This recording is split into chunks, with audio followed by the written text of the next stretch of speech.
محترم حضرات، اس میں کوئی شک نہیں کہ اسلام نے انسانوں کو روزی حاصل کرنے اور مال کمانے کی اجازت دی ہے۔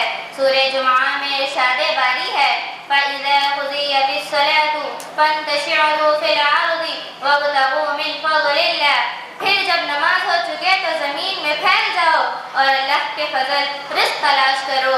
سورہ قصص میں ہے وَلَا تَنْسَ نَصِيبَكَ فِي الدُّنْيَا، تمہارا جو حصہ اس دنیا میں ہے اسے نہ بھول جاؤ۔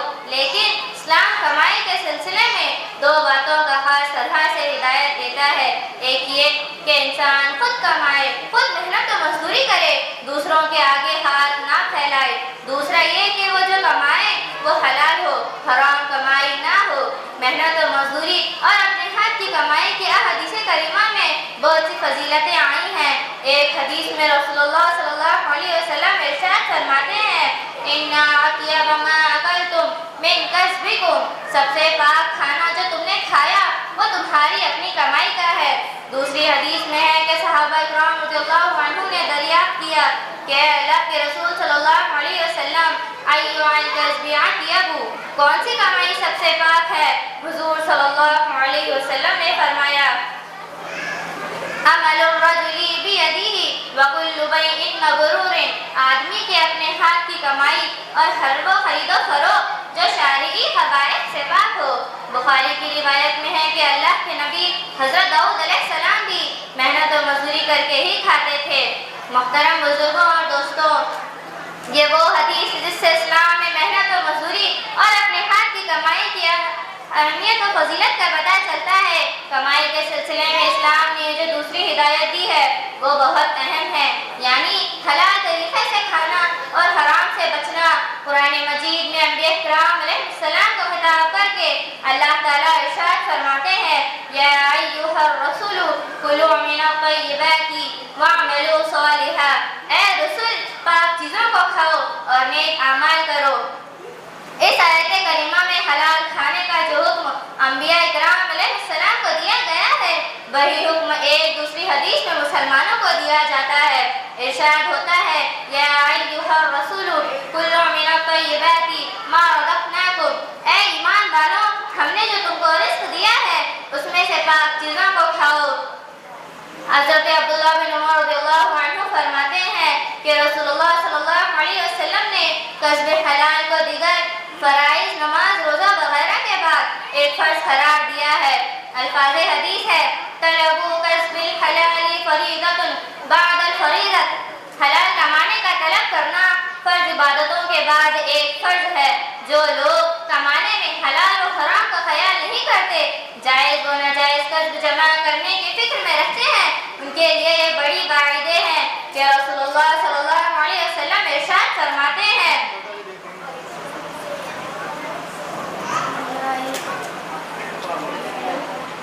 وآخر دعوانا الحمد للہ رب العالمین۔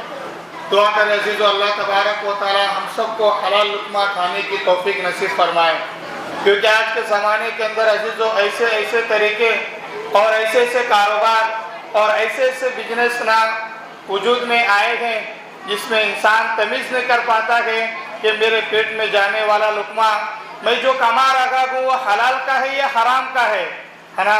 اس لیے عزیزو ہر انسان کوشش کرے اور اس بات کی فکر کرے کہ جو کہنا میرے پیٹ میں جانے والا لقمہ حلال کا ہو۔ کیوں قرآن کریم کے اندر اللہ تبارک و تعالیٰ یہ بات ارشاد فرما رہے گے یا ایھا الذین آمنوا کلوا من الطیبات واعملوا صالحا، اے ایمان والو پاکیزہ رزق کھاؤ، جو تمہارے پیٹ میں لقمہ جا رہا ہے وہ حلال کا ہونا چاہیے۔ جب لقمہ جو ہمارے پیٹ میں جانے والا حلال کا ہوتا ہے اللہ تبارک و تعالی حلال روزی سے نیک اعمال کی توفیق دیتے ہیں، کہ انسان کو پھر نماز کی توفیق ہوتی ہے، روزوں کی توفیق ہوتی ہے اور وہ انسان اللہ کا ذکر کرتا ہے، اسی طرح نیک اعمال کرتا چلا جاتا ہے۔ اس کا برعکس اس کے الٹے اگر ہمارے پیٹ کے اندر حرام کا لقمہ اگر جاتا ہے عزیزو اللہ تبارک و تعالیٰ نیک اعمال کی توفیق کو چھین لیتے ہیں، جو ہمارے لیے بہت بڑی محرومی ہے نا، ہمارے لیے خسارے کا سبب ہے۔ اس لیے عزیزو دعا کرے اللہ تعالیٰ ہم سب کو حلال روزی نصیب فرمائے اور اس کے لیے سعی کرنے کی توفیق عطا فرمائے۔ عزیزو اس سلسلے کو آگے بڑھاتے ہوئے ہمارے جلسے کی اگلی کڑی اقرا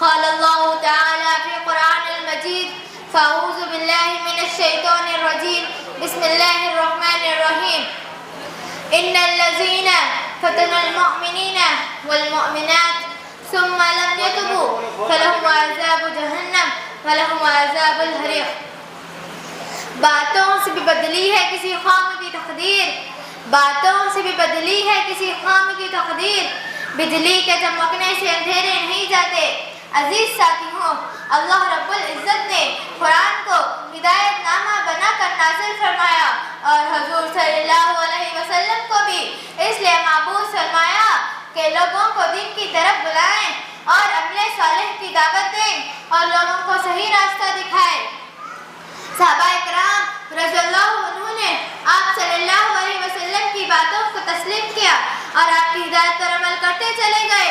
اللہ نے ان کے ساتھ نصرت اور آسانی کو شامل کیا اور ان کو یہ دین محنت و مشقت کے بعد ملا تو انہوں نے کما حق کہو اس کی قدر کی اور یہی دین ہمارے پاس بغیر کسی محنت کے ہمارے گود میں آ گیا۔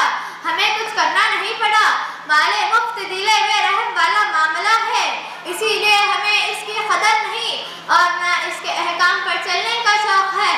ہمیں نماز، روزہ، زکوٰۃ اور دوسرے دینی امور سے بے بہارا اور ناشنا ہے۔ دوستوں، اس لیے مسلمانوں پر قسم قسم کے حالات آتے ہیں۔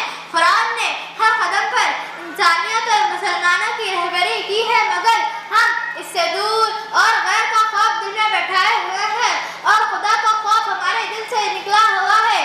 اس لیے ہم حالات اور پریشانیوں سے گزرتے ہیں، نہ ہمارے دل میں خدا کا خوف، نہ اس پر یقین، ساری نظر ہماری ظاہری اسباب پر ہے۔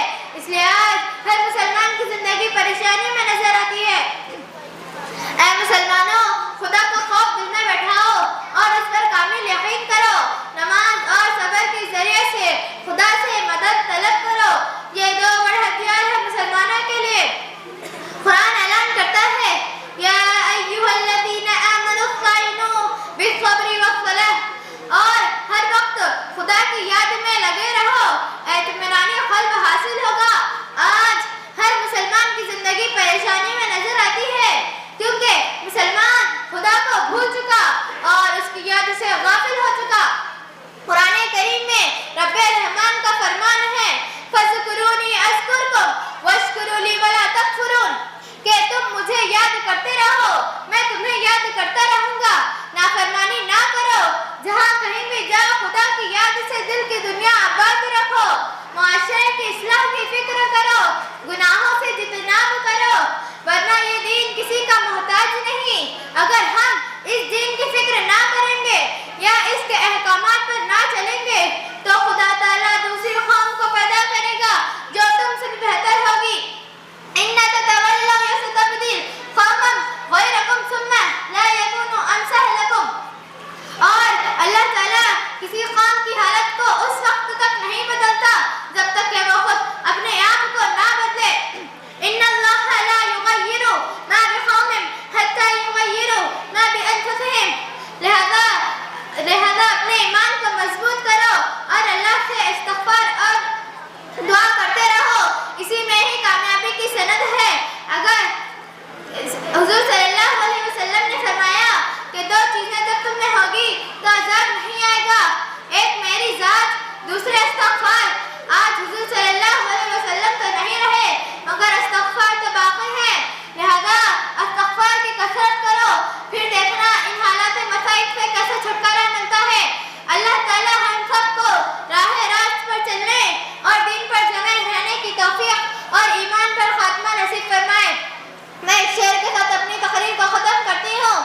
خدا نے آج تک اس قوم کی حالت نہیں بدلی، خدا نے آج تک اس قوم کی حالت نہیں بدلی، نہ ہو جس کا خیال آپ اپنی حالت کے بدلنے کا۔ وآخر دعوانا ان الحمد للہ رب العالمین۔ السلام علیکم ورحمۃ اللہ وبرکاتہ۔ نحمده ونصلي على رسوله الكريم أما بعد فأعوذ بالله من الشيطان الرجيم بسم الله الرحمن الرحيم وقال رسول الله صلى الله عليه وسلم من تزوج امرأة لعدها لم يزده الله إلا ذلة وإلي آخر الحديث صدق الله العظيم. محترم صدر جلسہ، حاضرین اکرام اور میرے عزیز ساتھیوں، آج میں آپ حضرات کے سامنے جہیز کے عنوان پر لفظ کی کچھ جسارت کر رہا ہوں. اللہ سے دعا کیجئے کہ مجھے صحیح کہنے اور ہم سب کو اس پر عمل کرنے کی توفیق نصیب فرمائے. محترم حضرات، میں نے جو حدیث شریف پڑھی ہے اس کا ترجمہ یہ ہے کہ جو شخص کسی عورت سے اس لیے شادی کرے گا کہ اسے عزت و مرتبہ حاصل ہو جائے تو اللہ تعالیٰ اس کو ذلت اور رسوائی کے سوا کچھ نہیں دے گے، اور جو شخص کسی عورت سے اس لیے شادی کرے گا کہ اسے بہت سارا مال و دولت مل جائے تو اللہ تعالیٰ اس کو فقر و فاقہ اور تنگدستی کے سوا کچھ نہیں دیں گے، اور جو شخص کسی عورت سے اس لیے شادی کرے گا کہ اس کی عزت و شہرت میں اضافہ ہو جائے تو اللہ تعالیٰ اس کو ذلیل کریں گے اور اس کی ذلت میں اضافے کے سوا کچھ نہیں ہوگا، اور جو شخص کسی عورت سے اس لیے شادی کرے گا کہ اس کی نظر نہ بہکے، وہ ہمیشہ پاک دامن رہے، اسے رحمت الہی حاصل ہو جائے تو اللہ تعالیٰ اس کو ہر اعتبار سے خیر و برکت عطا فرمائیں گے. حاضرین اکرام، اس حدیث سے یہ واضح ہو گیا کہ جہیز کی لالچ میں نکاح کرنا آدمی کو ذلت و رسوائی کے بازار میں بیچ دیتا ہے. جہیز کی تمنا کرنا آدمی کو فقیر و فاقہ اور تنگدستی کے حوالے کر دیتا ہے. دوستو، شریعت اسلامی میں جہیز دینا جائز ہے، مگر اس کی حقیقت کو سمجھنا بھی ضروری ہے کہ جہیز تحفے ہدیے کی حیثیت رکھتا ہے. باپ اپنی بیٹی کو کچھ ضروری سامان دینا چاہے تو اس میں کچھ حرج نہیں، لینے والے کو اعتراض کرنے کا حق نہیں، مانگنے کا ادھیکار نہیں، سوال کرنا جائز نہیں. مگر آج اس جہیز کے نام پر ہماری بہنوں پر ظلم و زیادتی کی جا رہی ہے، انہیں مارا پیٹا جا رہا ہے، گھر سے باہر نکالا جا رہا ہے، بے عزت کے ساتھ پھانسی کے پھندوں پر لٹکایا جا رہا ہے، ان پر تیل چھڑک کر انہیں جلایا جا رہا ہے، صرف اس بنیاد پر کہ اس معصوم نے بیش بہا جہیز کے ذریعے ان کے دلوں کو خوش نہیں کیا، اس معصوم نے جہیز کی فہرست کو مکمل نہیں کیا.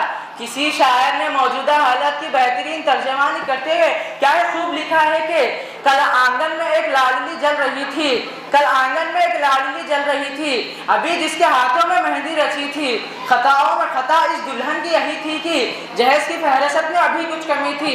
دردمندان ملت، جہیز کے نام پر ظلم کرنے والے ان مجرموں کو یہ احساس دلا دینا چاہیے کہ تم بھیڑی ہو، انسانی شکل میں خونخوار و عاشق درندے ہو، اللہ کی مخلوق کے دشمن ہو کہ ایک عورت کی جان کو بے جان سمجھ کر جب چاہا رکھ لیا، جب چاہا چھوڑ دیا، جب چاہا پھانسی پر لٹکا دیا، جب چاہا تیل چھڑک کر جلا دیا، جب چاہا بے عزت کر دیا.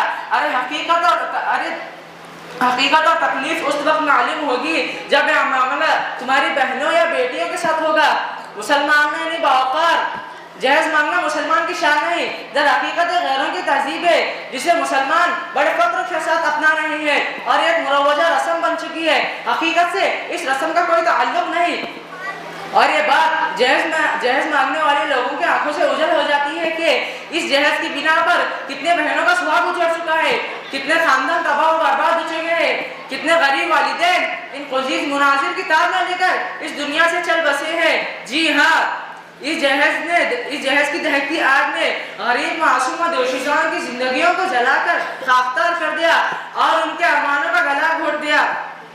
جہیز کا مسئلہ مسلم معاشرے کا ایک ناسور ہے، ایک زخم ہے جو رشتے لا علاج ناسور بنتا جا رہا ہے.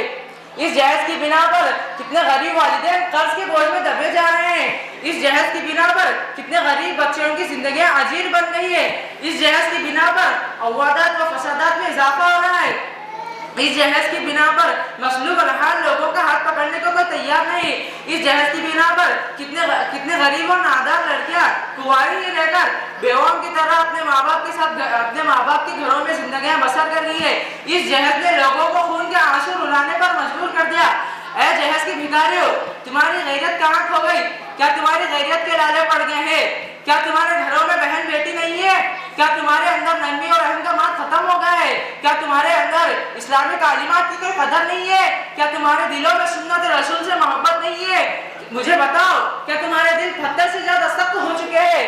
ارے ذرا غور بھی کرو کہ عورت اللہ کی وہ نعمت عظمیٰ ہے جس کا مقام قرآن نے وَقَرْنَا فِي بُيُوتِكُنَّ وَلَا تَبَرَّجْنَ تَبَرُّجَ الْجَاهِلِيَّةِ الْأُولَىٰ وہی عورت دفتروں، دکانوں، ہوٹلوں اور شاپنگ سینٹروں میں غیر محرم مردوں کے سامنے دوچار ہو رہی ہے۔ مجھے بتاؤ، اس باپا کا خوشبودار پھول کو گھر سے باہر نکلنے پر کس نے مجبور کیا؟ تم یہ کہنے پر مجبور ہو جاؤ گے کہ غریب والدین اپنی وصیت کے بقدر اس معصوم کے ہاتھ رنگ نہیں سکتے، لہذا یہ اپنے لیے خود سامان جہیز فراہم کر رہی ہے۔ پھر شادی کے چند ہی ایام گزرتے ہیں اور سسرال والوں اور یہ خبر آنے لگتی ہے کہ سسرال والوں کی زیادتی بڑھتی ہے اور اس معصوم کو لقب اجل بنا دیا گیا۔ معزز سامعین، میں آپ کو فانی بدائیوں کا یہ واقعہ سنانا چاہتا ہوں۔ انہوں نے اپنی لاڈلی بیٹی کو بے پناہ جہیز دیا تھا، یہاں تک کہ اپنا گھر بھی دے دیا۔ پھر شادی کی چند ایام بعد فانی بدائیوں کو یہ اطلاع ملتی ہے کہ سسرال والوں نے مزید جہیز کی مطالبے کو پورا نہ کرنے پر ان کی پیاری بیٹی کو قتل کر ڈالا۔ بوڑھا باپ فانی بدائیوں نے اپنے لڑکھڑاتے پاؤں لے کر اپنی بیٹی کے جنازے کے پاس ٹھہر کر کثرت علم اور غموں کے جذبات سے مغالب ہو کر بے ساختہ یہ شعر پڑھتا ہے کہ اب آیا یدائے آرام جان اس نامرادی میں، اب آیا یدائے آرام جان اس نامرادی میں کہ کفن دینا بھولے تھے اپنی بیٹی کو سامان شادی میں۔ حاضرین اکرام، آج جہیز مانگنے والے اور بھیک مانگنے والے میں کچھ بھی فرق نظر نہیں آ رہا ہے کہ دولہا یا دولہے کے گھر والے ایک بھکاری کی طرح سوال کرتے ہیں کہ اور انٹرنیشنل فقیر بن کر فریج، فون، ٹیلی ویژن اور دیگر عیش و عشرت خیرات مانگتے ہیں اور اسی خیرات کو لے کر اپنے دوست و احباب میں دکھاتے اور ذرا بھی شرم محسوس نہیں کرتے، گویا اپنی زبان و حال سے کہتے ہیں کہ لڑکی والوں کی دی ہوئی جانب سے خیرات ہے جنہوں نے بے پناہ قرض لے کر ہمارے گھر کو رونق بخشی ہے۔ اے نوجوانوں، تمہیں بھی کیا ہو گیا ہے؟ تمہاری غیرت کہاں کھو گئی کہ تم اپنی ہوئی کمائی سے فریج، فون، دیگر اشیاء خریدتے ہو اور جہیز کے نام پر لڑکی والوں سے بھی بھیک مانگتے ہو؟ خدا و نادار، کمزور لوگوں پر ظلم نہ کرو ورنہ تمہیں بھی اس کی سزا بھگتانی پڑے گی۔ لہذا نکاح کو آسان کرو، غیر ضروری رسم و رواج سے اجتناب کرو اور اسلامی تعلیمات اور رسول اللہ صلی اللہ علیہ وسلم کا پابند ہو جاؤ اور خدا اعتمادی کا ثبوت دو، بلا جہیز شادی کرنے کا عزم مصمم کرو۔ اللہ تعالیٰ سے دعا ہے کہ ہم سب کو بلا جہیز اور شریعت مطہرہ کے مطابق نکاح کرنے کی توفیق نصیب فرمائے، آمین۔ وما علینا الا البلاغ۔ السلام علیکم ورحمۃ اللہ وبرکاتہ۔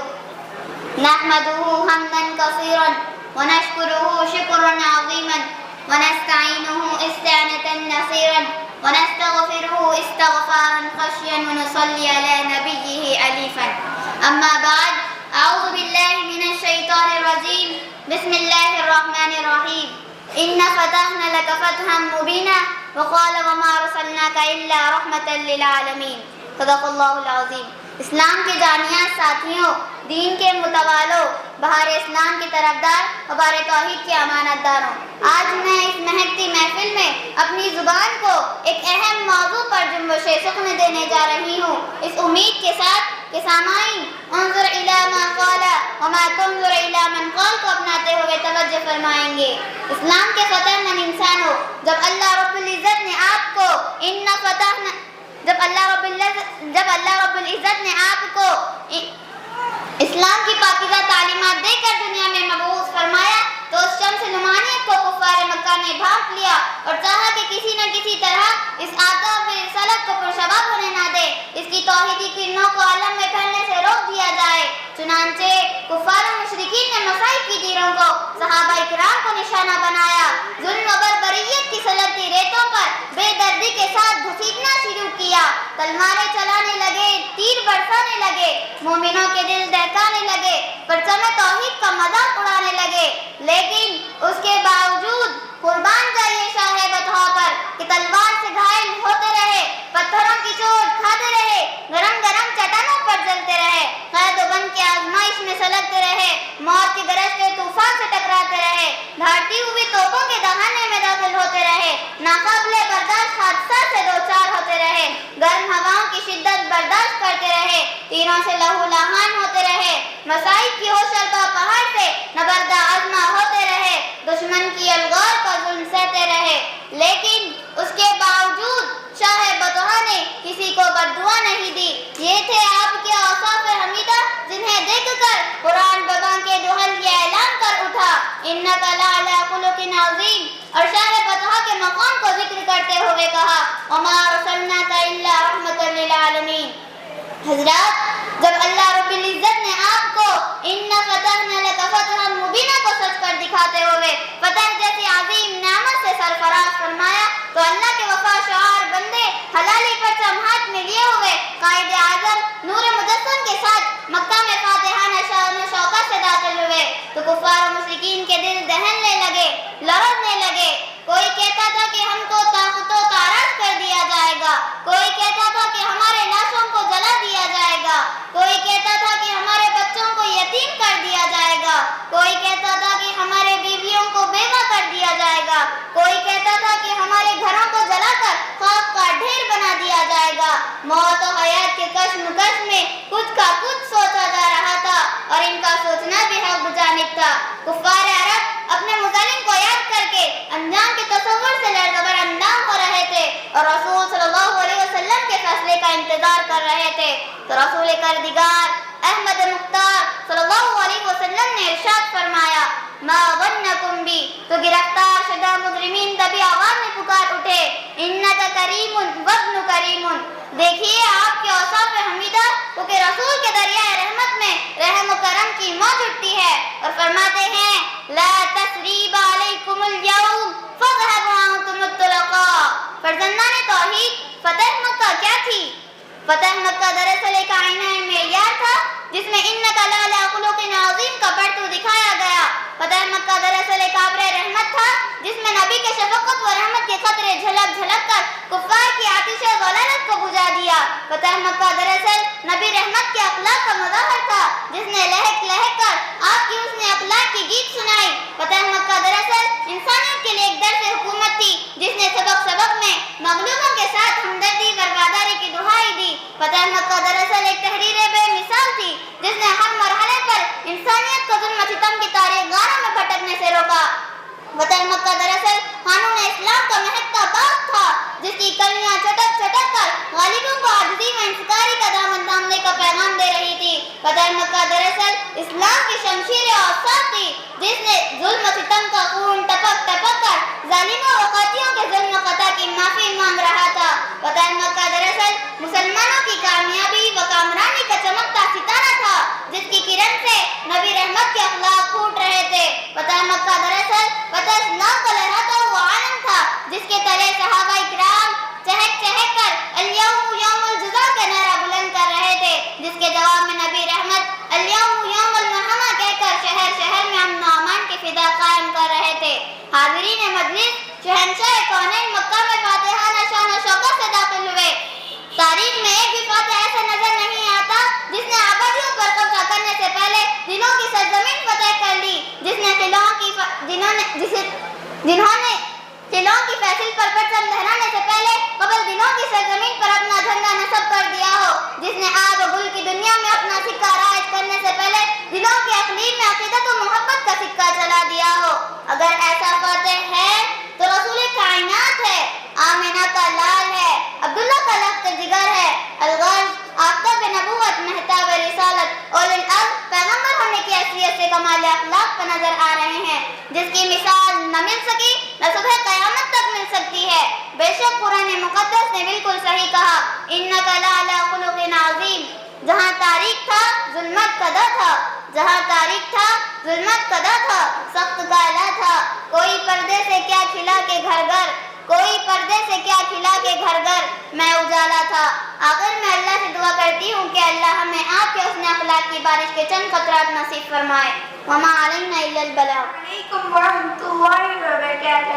الحمدللہ الذی لم یزال ولا یزال والصلاة والسلام علی محمد صلی اللہ علیہ وسلم وعلی آلہ وصحبہ صحابہ الکمال، اما بعد فقد قال اللہ تعالی فی القرآن المجید والفرقان الحمید فأما الذین سعدوا ففی الجنات خالدین فیہا وقال اللہ تعالی شفافنا۔ محترم حاضرین، ابھی میں نے آپ کے سامنے قرآن مجید کی 2 آیتیں پڑھی ہے۔ اس کا سادہ تر ترجمہ ہے کہ جو لوگ خوش قسمت ہیں وہ جنت میں ہیں، جو ہمیشہ اسی میں رہیں گے۔ گے، اسی طرح جو لوگ بدبخت ہیں وہ جہنم میں ہیں۔ اس دنیا رنگ و بو میں جب انسان آنکھیں کھولتا ہے تو دنیا اسے چاروں طرف سے گھیرنا شروع کر دیتی ہے۔ جس طرح کنویں کا مینڈک یہ سمجھتا ہے کہ اس کی دنیا کنواں ہے، اسی طرح کا مخل انسان یہ باور کر لیتا ہے کہ اسے ہمیشہ اسی دنیا میں رہنا ہے، اور اگر بالفرض کبھی مرنا بھی ہوگا تو پھر فنا ہو جائیں گی، ہڈیاں خستہ ہو جائیں گے، جسم کے اعضاء ٹکڑے ٹکڑے ہو جائیں گے، اور اس دنیا کے بارے میں کوئی سوال نہیں کیا جائے گا۔ مگر اس دنیا میں انبیاء علیہ السلام نے تشریف لائی، انہوں نے بتایا کہ تمہارے تصور انتہائی غلط ہے، یہ دنیا امتحان گاہ ہے، یہاں تمہیں آزمانے کے لیے بھیجا گیا ہے، یہاں کی تمہاری ہر حرکت اور ہر سکون کا حساب ہوگا۔